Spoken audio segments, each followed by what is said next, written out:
Sipërfaqja e kultivuar me grur në mat ka ardhur çdo vit drejt kurrjes, kjo pasi banorët kanë humbur interesin e kultivimit të kësaj kulture bujqësore për shkak të kosteve, por edhe mungesës së fuqisë punëtore.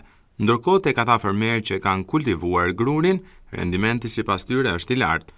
Preng Gjini, i cili prej vitesh punon në mjetin e tij autokombanj për korrin e grurit, thotë se ndonse lugina e matit është shumë prodhuese, fermerët po e lënë djerë tokën, ndërsa këtë vit as 10% e sipërfaqes totale nuk është kultivuar. Gjini shton se fermerët paraqesin ankesa për koston e lartë të punimit të tokës dhe farave jo të sigurta. Preng Gjini shprehet se gjithë bujqësia ka pësuar rënje, teksa tokën po e mbulojnë ferrat pasi nuk po punohet më.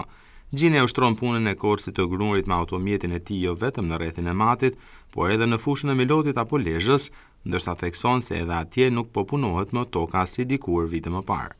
Pak punë ka, prodhimi është i bodhshëm, por volum, sasia është e pakët. Nuk mbjellin se nuk ka levërti njerëzit. Nuk ka sënima, nuk e di tani ka vjen kë punë, por bujqësia është në rënje. Po bi ferë më shumë, nuk ka tokat mbjellme. Shive dhe vetë lugin në bosh. Me vitet dhe më parë, prodhimi si vjeta i marë. Edhe në Lezhë ku kum punu, edhe këtu, prodhimi duket më i marë, se vitet e tjera.